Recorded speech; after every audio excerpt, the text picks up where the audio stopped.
শুনছি সামনে নাকি পল্টন মোড়ে জামাত শিবিরের একটা মিছিল একেবারে ইত্তেফাক মোড় বা টিটিপাড়া বলে সরি বঙ্গভবনের ওইখান থেকে একেবারে গুলিস্তান শেষ সীমানা পর্যন্ত প্রচুর পরিমাণে জ্যাম। তা গাড়ি থেকে নামে হাঁটা শুরু করছি মূলত যে কারণে একটু দুইটা কথা বলি যে গুলিস্তানের 1/3 জায়গা বর্তমানে এই হকার বা ফুটপাতে থাকা যে সকল দোকানপাটগুলো আছে এই দোকানপাটের দখলে চলে গেছে, যেখানে যানজটটা আরও বেশি রকমের সৃষ্টি হয়, যানজটটা আরও বেশি রকমের হয় এই কারণেই। আর এই দোকানপাটগুলো শুনছি যে বিভিন্ন রাজনৈতিক দলের নেতারা, বিশেষ করে আমাদের বিএনপির দলে থাকা বিভিন্ন এই যে যারা চাঁদাবাজ থাকে, চাঁদাবাজদের আসলে কোনো দল হয় না যারা চাঁদাবাজি করে, আমি মনে করি।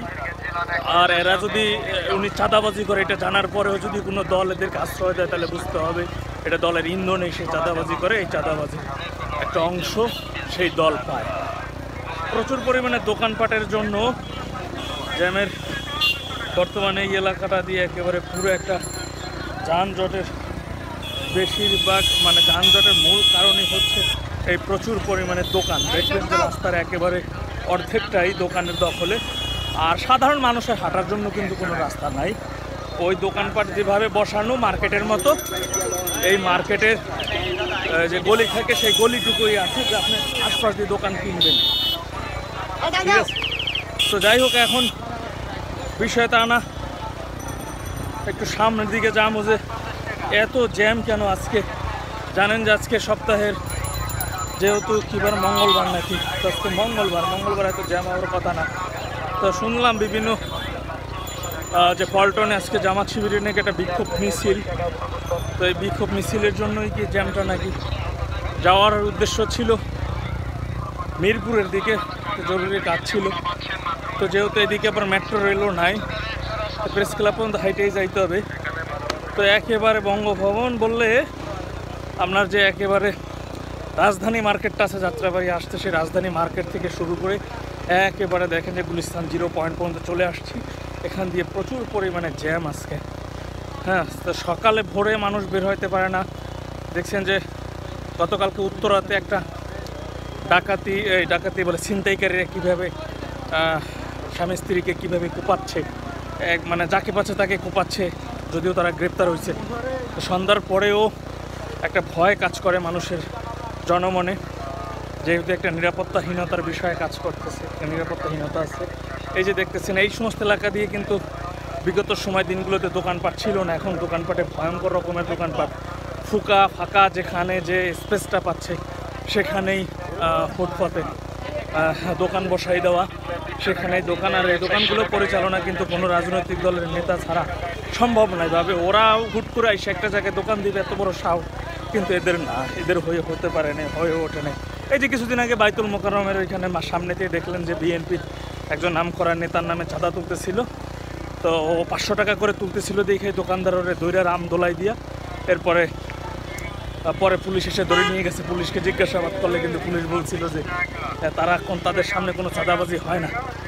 আসলে পুলিশ কখনোই চাঁদাবাজদের চোখে দেখে না, কারণ হচ্ছে এটা একটা পার্সেন্টেজ তো ওদের পকেটে যায়, যে কারণে পুলিশ কেন দেখবে এগুলো পুলিশের দেখারও কথা না, পুলিশ এগুলো দেখেও নাই চাঁদাবাজদের। তো এখন চাঁদাবাজদের একটা রমরমা ব্যবসা, একটা রমরমা অবস্থা আর কি, ওদের জন্য ঈদ উৎসব চলতেছে।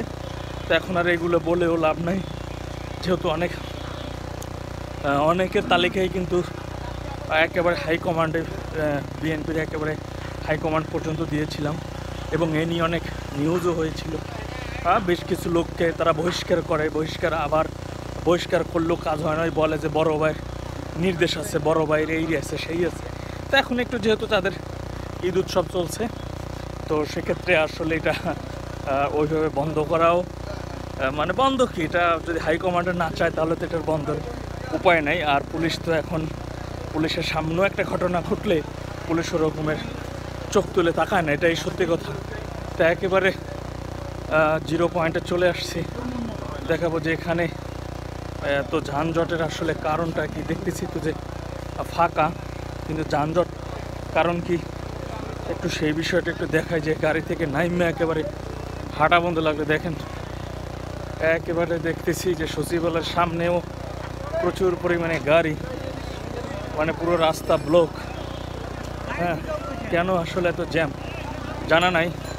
একটু যদি ট্রাফিক পুলিশ বা বিক্ষোভ, কী বিক্ষোভ হয়, বিক্ষোভ সমাবেশ আজকে জানা যায় জামাত শিবিরের একটা প্রোগ্রাম এখানে চলছে।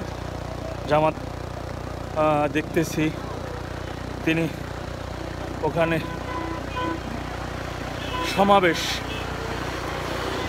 সমাবেশের আর গুলিস্তান এই যে 0 পয়েন্ট থেকে পল্টনের দিকে যেতে রাস্তাটা বন্ধ। বাইক কি লেখা একটু মজলুম জননেতা এটিএম আজহারুল ইসলাম মুক্তির দাবিতে বিশাল সমাবেশ, বিক্ষোভ মিছিল বাংলাদেশ জামাত ইসলামী। এই যে ভাই দেখতেছেন, ভাই এখানে যেটি শুনতেছিলাম, যে আপনাদের কাছে যেটি উল্লেখ করতেছিলাম, যে জামাত ইসলামের একটা বিক্ষোভ মিছিল আমরা অনেক নিউজ পোর্টালে তারই একটা মিছিল আমরা দেখছিলাম। মানে আমি দেখছি যে সেই বিক্ষোভ মিছিলের কারণে মূলত রাস্তায় এত পরিমাণ যানজট এবং লক্ষ্য করতেছিল। দেখতেছি যে পুরো পল্টন থেকে একেবারে পল্টন পর্যন্ত জামাত ইসলামের একটা বিক্ষোভ মিছিল, তাদের নেতা আজহারুল ইসলামের কি বলে তার মুক্তির দাবিতে। আবার জানেন যে কারণেই মূলত তাহলে যেটা শুনতেছিলাম সেটাই এসে দেখলাম, প্রত্যক্ষ করলাম। আবার জানেন আজকে কিন্তু আওয়ামী লীগের হরতাল কর্মসূচি ছিল, সেই কর্মসূচির আসলে প্রভাবটা কি সেই বিষয়টি একটু জানার। একেবারে পুরো এলাকা জুড়ে জামাত শিবিরের নেতাকর্মীরা দেখতেছেন, চতুর্দিক থেকে জামাতের নেতারা